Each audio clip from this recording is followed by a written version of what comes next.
Welcome to Inside Roanoke. I'm Melinda Mayo, the Communications and Media Officer for the City of Roanoke. On today's show, we're going to be here at the 911 Center talking about our new facility. We're also going to learn about the Arches Project and a lot more, so stay with us. When heavy rain falls, are you aware of the flood risk in your area? Know your flood risk and flood-prone roads, or you may end up like this. It takes just 12 to 18 inches of flowing water to carry away most vehicles, including large SUVs. More than half of the deaths from flooding each year occurs in vehicles. Turn around. Don't drown.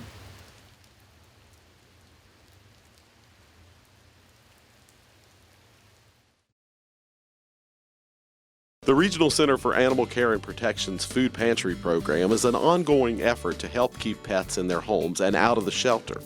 You can help by donating the following items: canned cat and dog food, dry cat and dog food, cat litter and toys to the RCACP Food Pantry.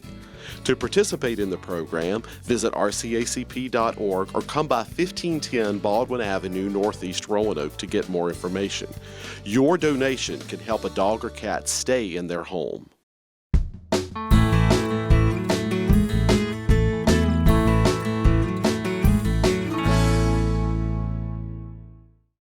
My guest is Sonia Roman, and Sonia is the 911 manager for the City of Roanoke. Sonia, we're here at the new facility for 911. Start by telling us, why was there a need for a new facility? The need for a new facility mainly was we needed more space, and also as technology continues to grow and expand, we need a center conducive for us to meet the needs when that technology continues to grow and expand. If you were ever at our municipal location, in which you were, it was a very small space, but we were doing a lot of great work in that small space. However, we have opportunity here to expand our workstations. We went from 15 workstations on the floor to 18. We have from 3 small training workstations to 6 now. And so our call center expanded, and we're able to train live, be in training and in live production at the same time without disrupting operations. So the need for a larger space so that when we have those critical incidents, we can call more people in and have the space for them to work. Not to mention, we have a backup emergency operations center, which will be the hub for decision makers to come during those critical incidents. So having that space is important as well. There was a ribbon cutting. Tell us when that was and a little bit about the day, that day. Sure. The ribbon cutting was held on August the 6th. And we officially cut over our operations on September the 9th. Just to go back to the ribbon cutting, it was a very exciting time to just cut that ribbon with 811 and to celebrate, if you will. Even in the circumstances we're in and pandemic, we were still able to celebrate together and cut that ribbon, saying we are open for business, if you will. And the 811 folks, Virginia 811, were part of that ribbon cutting, right? Yes, they were. Here. All here together, and like I said, that was very special that we could come together and still be able to do that. What are some of the features that this facility offers that you didn't have before?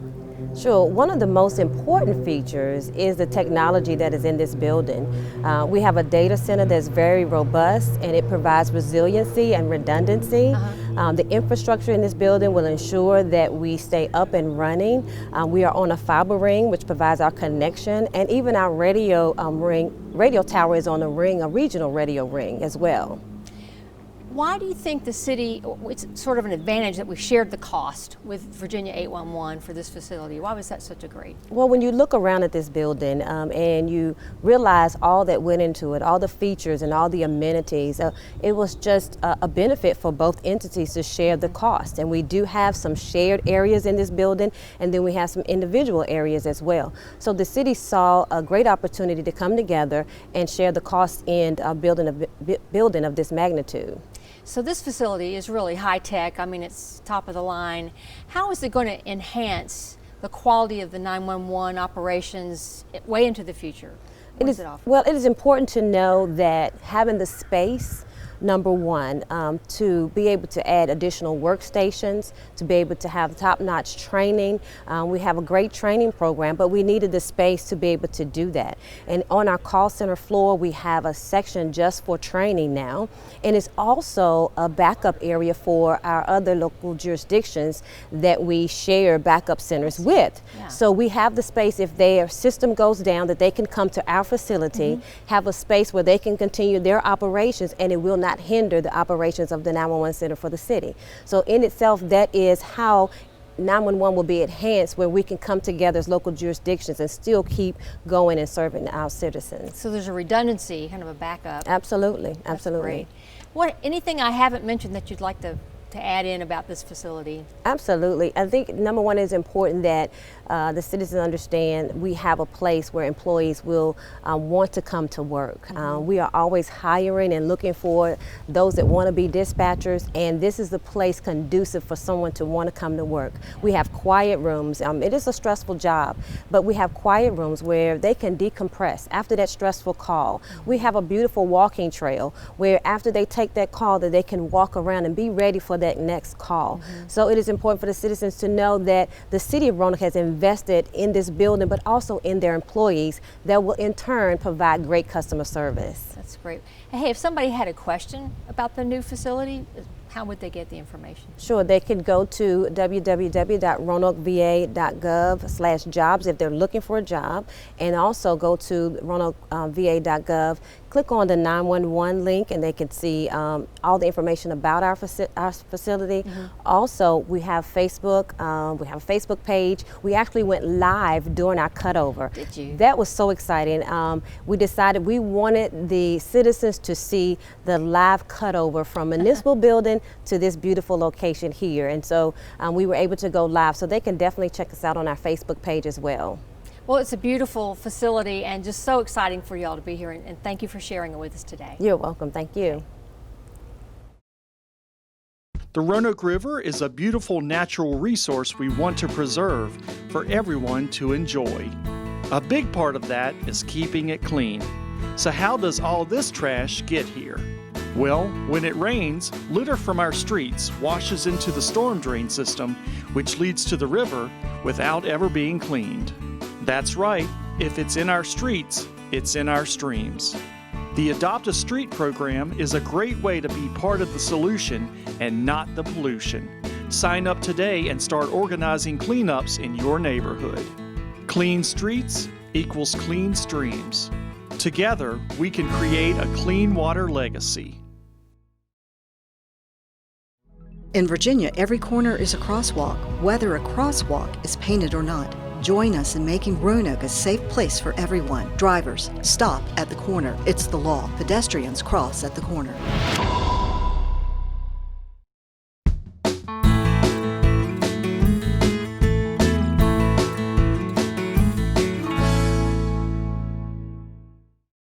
My guest is Danielle DeHart, and she's with the Stormwater Division for the City of Roanoke. Danielle, we want to talk today about the Prepare-a-thon campaign.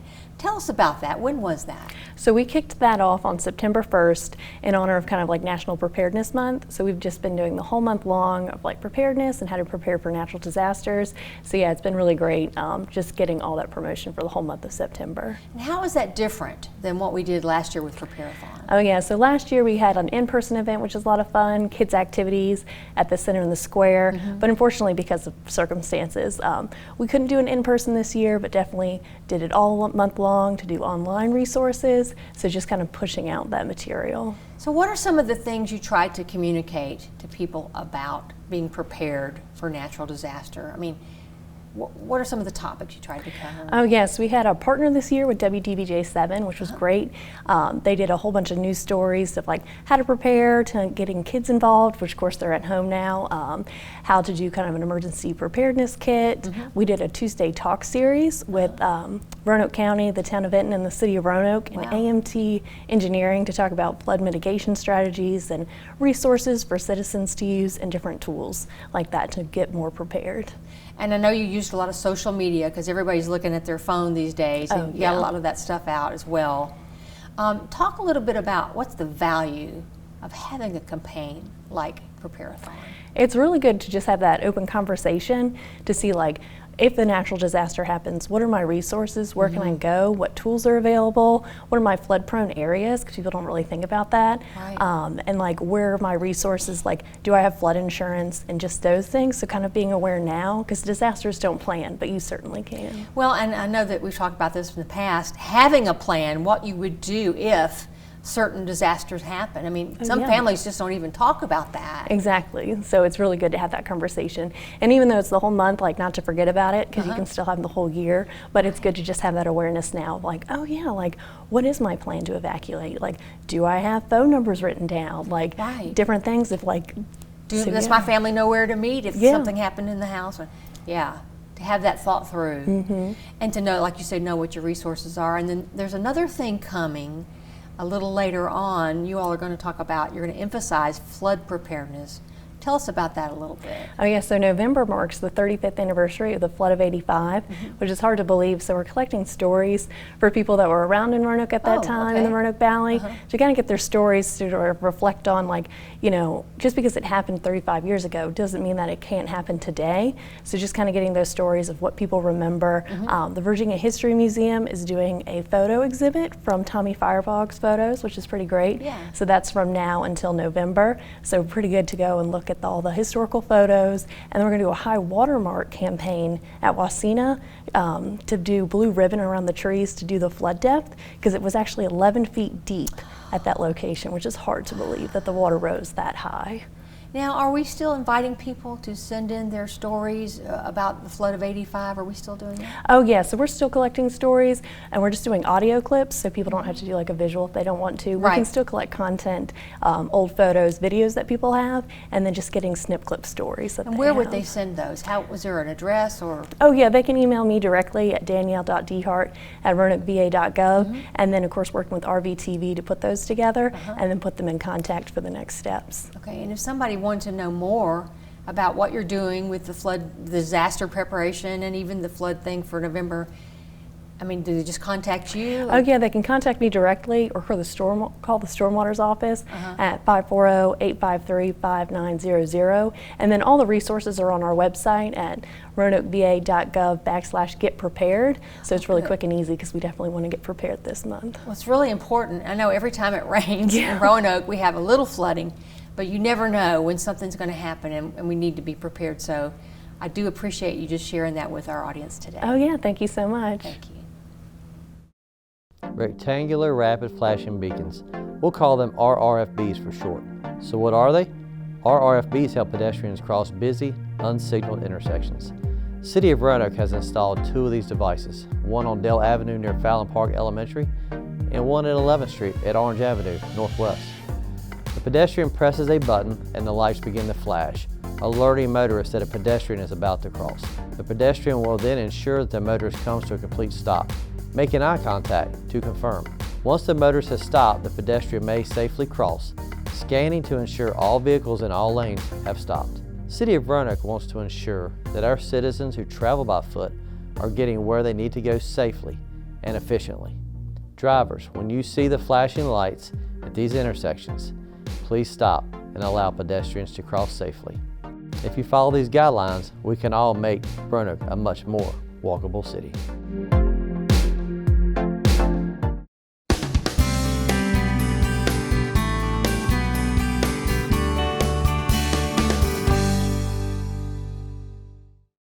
My guest is Douglas Jackson, and Douglas is the Arts and Culture Coordinator for the City of Roanoke.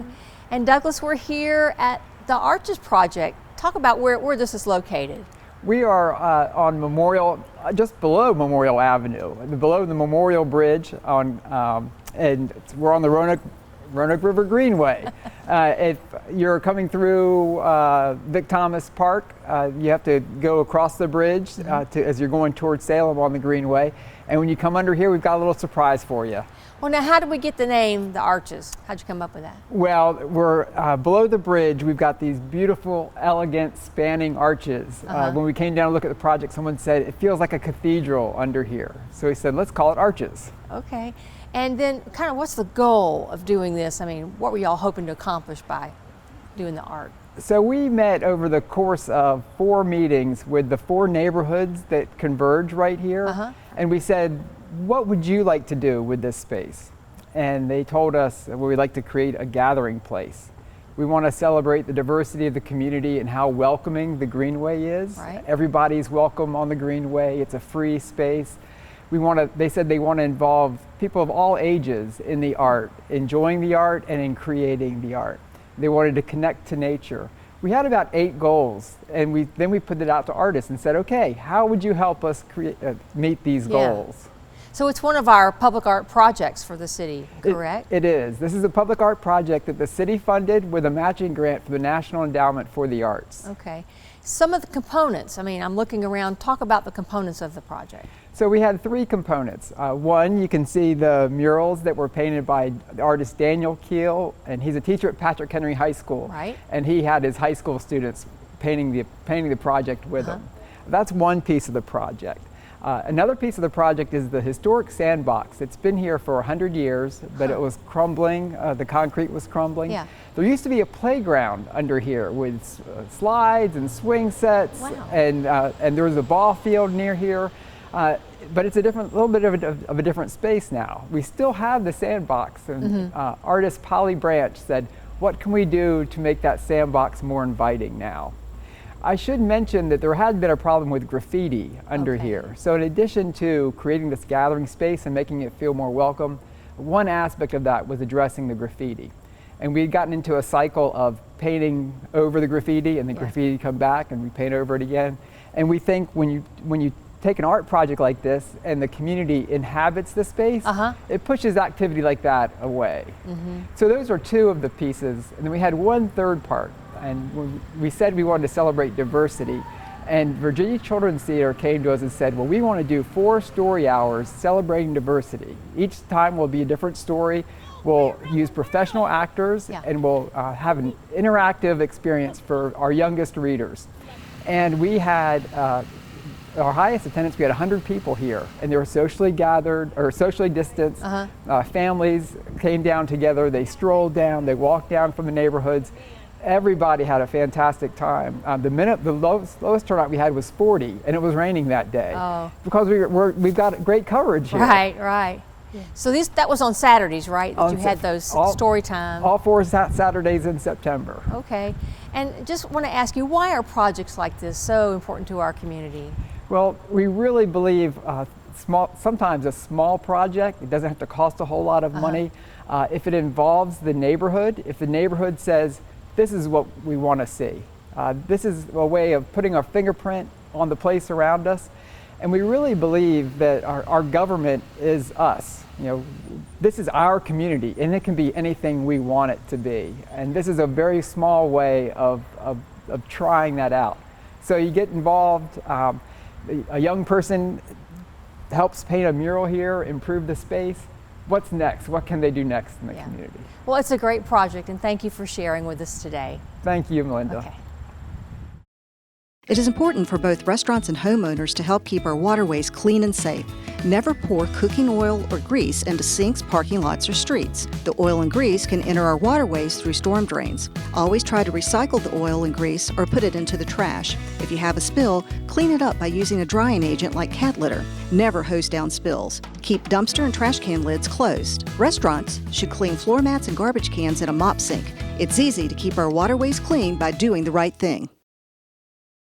Our four-legged friends make us smile all year long. Isn't it time we return the favor? The Regional Center for Animal Care and Protection needs your help to help keep these pets happy and healthy. Our goal is to keep pets in loving homes and out of shelters. You can make this happen by donating to the RCACP Food Pantry any time of the year.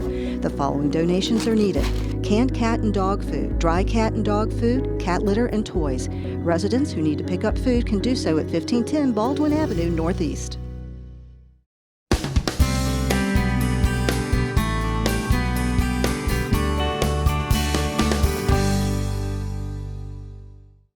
I'm talking to Brandon McGinley, and he's with our Roanoke Economic Development Department. Brandon, thanks for coming today, and we want to talk about the Financial Empowerment Center.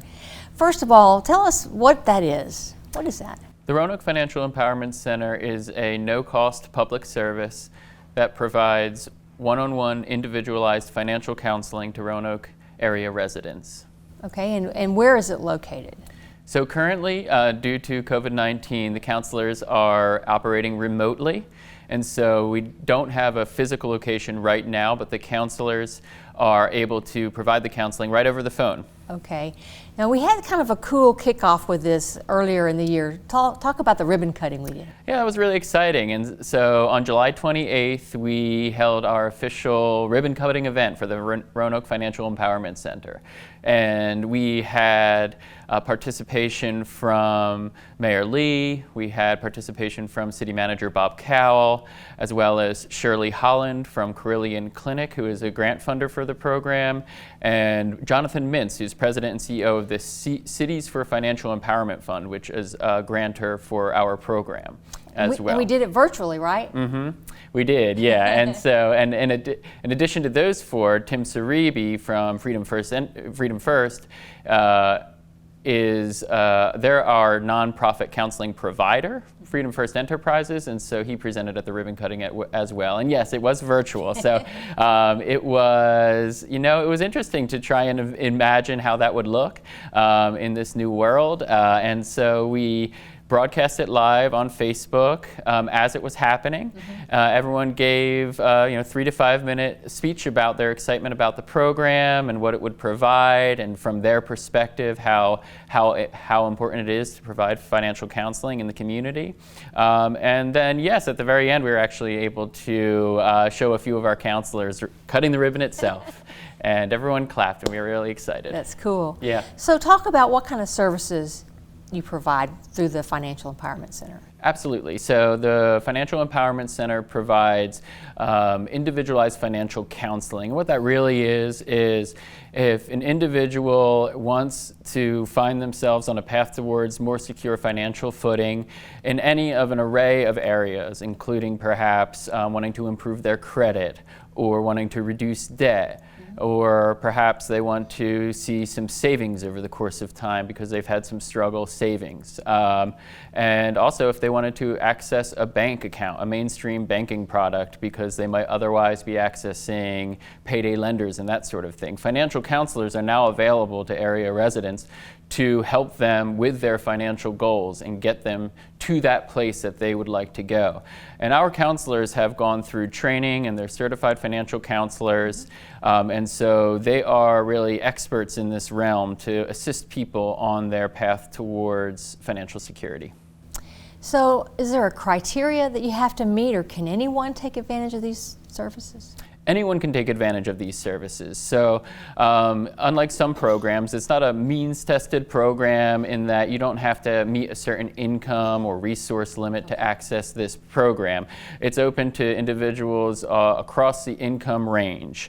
So that isn't a barrier. In addition, we offer translation in over 60 languages through a community partner, and we can serve anyone in the Roanoke Valley.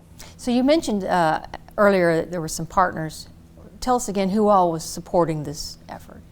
So this is a partnership between the City of Roanoke, Freedom First Enterprises, and the Cities for Financial Empowerment Fund Incorporated, and Carillion Clinic is a grantor as well. Not only that, though, we have really I would say leveraged or had a lot of insight from community partners, and this is a range of community partners that I couldn't list all of them here. That's fine. But they're all quite involved and have been from the beginning in envisioning what this looks like for the city, for the Roanoke Valley, and we're closely working with human services, government, and nonprofit community partners to make referrals and refer folks back to them as well. Brandon, why do you think this is so important, this Financial Empowerment Center? Why is it so important to the citizens that live in Roanoke? So it's important for a variety of reasons. When we as a city in partnership with local nonprofits back in 2013, 2014 created the or were involved with what's called the Bank on Roanoke Valley program. Yeah. Still are. That is still a program available. we saw that individuals in the community were requesting one-on-one in financial counseling, as the Bank on Roanoke Valley program was connecting individuals to free financial education workshops, and still are. There was a need in the community for this one-on-one approach, so that you can meet a counselor, meet again with them sometime later, and again with them down the line.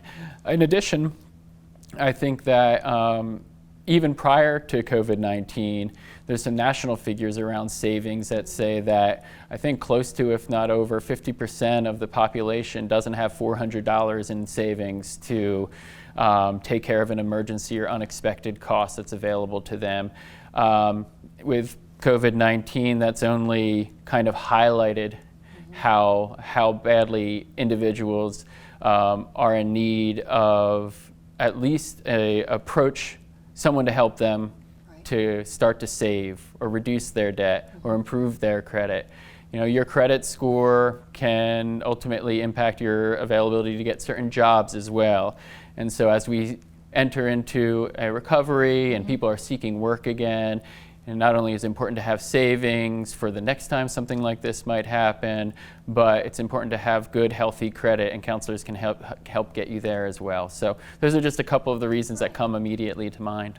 So if someone's watching today and they want to know more about this program or they want to take advantage of it, where do they go? Who do they call? Is there a website? I mean, yes, absolutely. So there is a website, and this is the most easy way to schedule an appointment is go straight to the website, and that's roanokefec.org.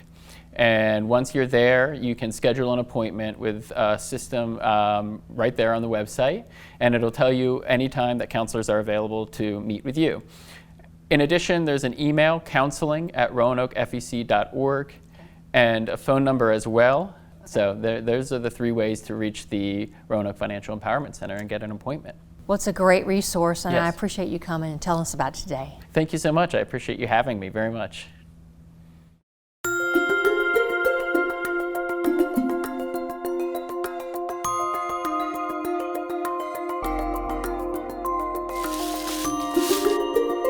Stormwater is the water that runs off the land after precipitation, either rain or snowmelt.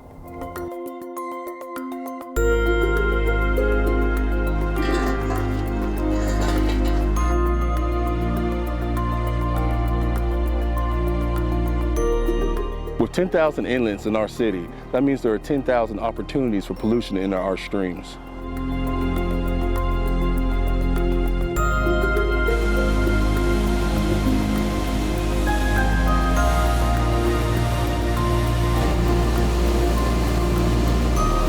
Everything in our streets, sidewalks, and lawns, including oils, sediments, grass clippings, plastic trash, and much, much more, can be carried to stormwater drains by stormwater runoff. So remember, if it's in our streets, it's in our streams.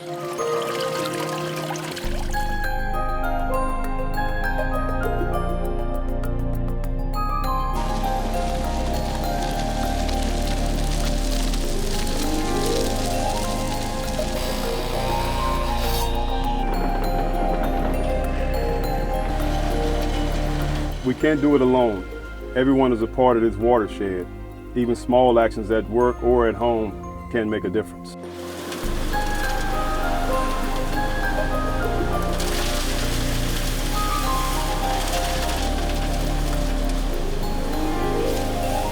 In the city of Roanoke, storm drains lead directly to local streams, and the water is not treated. Only rain should go down the drain.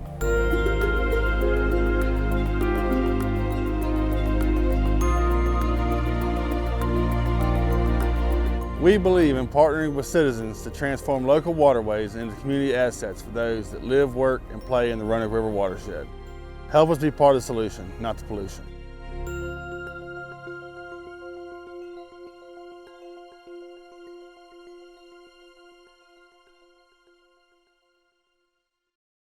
Thank you for watching today's show. We'll see you next time on Inside Roanoke.